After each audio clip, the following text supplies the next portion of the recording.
America's Cold War, Chapter 8, A New Cold War, Part 9, Cold War by Proxy. If after the military buildup and the rhetorical broadsides, people needed further proof that a new sheriff was in town, they got it with the swift demise of Carter's already struggling human rights campaign. Determined to wage battle with international communism on every front and emboldened by the neoconservative distinction between authoritarian, acceptable, and totalitarian, very bad, regimes, the Reagan administration moved fast to extend support to tyrannical governments that promised to fight communists or other anti-American forces. In Nicaragua, where Somoza had been ousted in 1979 by the leftist Sandinistas, who took their name from martyred Nicaraguan nationalist Augusto Sandino, this administration approved a plan immediately upon taking office to fund and train a rebel force, the Contras, operating in remote parts of the nation's hinterlands and in neighboring El Salvador. Over 2 years, the administration funneled $1 billion to the Contras and provided them with bases in Honduras from which they could launch their attacks. Reagan called them freedom fighters and compared them to Americans' fighters, but reporters exposed the rebels' terrorist tactics, which included torture and widespread killing of civilians. The far-right government of El Salvador, meanwhile, accepted billions of dollars to suppress leftist movements in that small Central American country.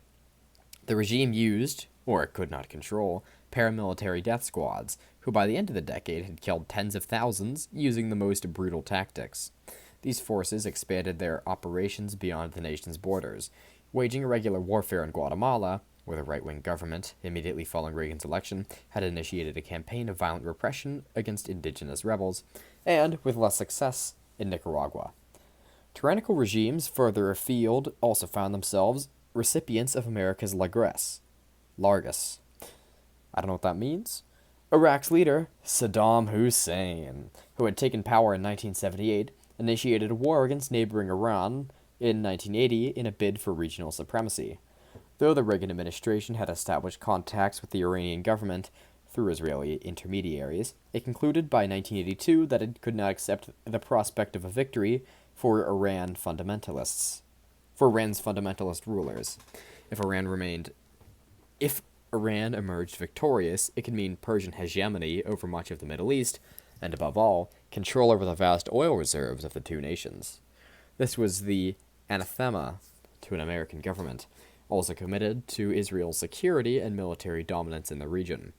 Quietly, the Reagan administration funneled funds and weaponry to Saddam Hussein's government, including materials for constructing chemical weapons, and at the same time moved Iraq from a State Department list of terrorism-sponsoring nations.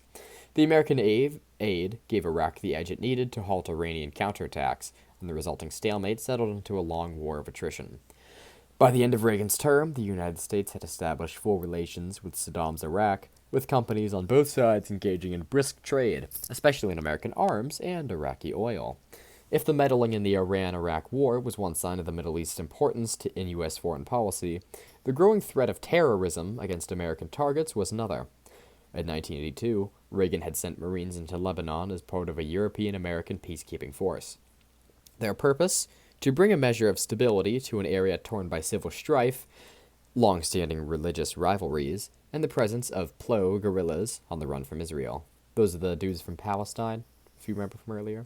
Soon the American troops became embroiled in a war between Christian and Muslim factions, and the latter accused the Marines of helping the Christian-dominated government rather than remaining impartial. In October 1983, terrorist bombs demolished a barracks, killing 241 U.S. servicemen. In 1985, terrorists took new hostages in Lebanon, while others hijacked American airline flights and bombed a nightclub, frequented by U.S. soldiers in West Berlin. Of the 690 recorded terrorist acts around the world in 1985, 217 were targeted at America. Retaliation against these attacks proved difficult, however, as U.S. intelligence found it hard to collect reliable information on the various factions involved.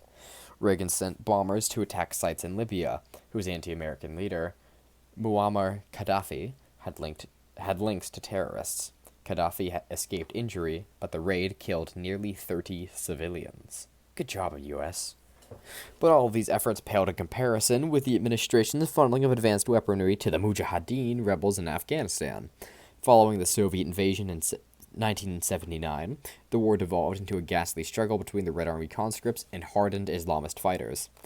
Soviet forces were hampered from the beginning by poor-quality Afghan army allies and a hostile population that aided the Mujahideen. As early as March 1980, some Moscow officials were looking for a way out. U.S. officials hoped to keep the Soviets bogged down in fighting, however, and therefore continued Carter's policy of providing covert assistance through Pakistan. As Russian casualties mounted, the Kremlin dug in, pouring more money and men into the struggle.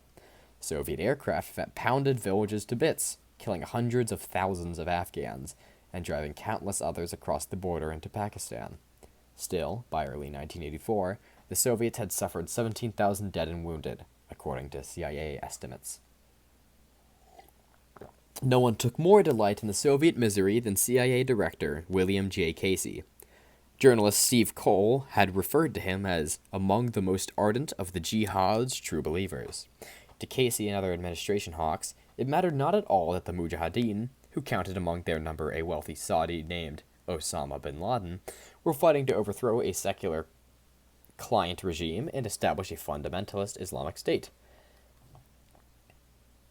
What mattered was that they were anti-Soviet. Casey made numerous trips to Pakistan to coordinate the flow of arms and other assistance. When the Soviets escalated the fighting in 1985, Washington responded by sending more high-tech weapons. Particularly important were anti-aircraft Stingers, easily transportable, lightweight, shouldered by a single soldier. Their passive infrared seekers, which locked onto the heat generated by aircraft engines, made any Soviet jet or helicopters flying below 11,500 feet vulnerable. Red Army commanders had no effective response. Superpower relations, almost 40 years into the Cold War, had seldom been this frosty.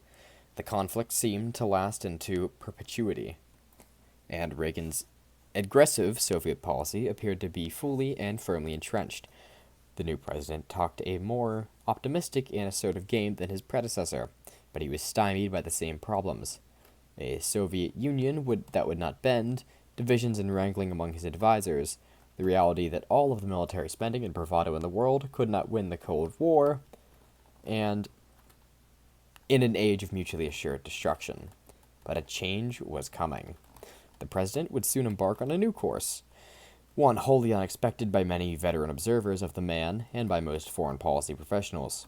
A new leader was about to arrive in the Kremlin, and together, he and his American counterpart would set about changing history. End of Chapter 8.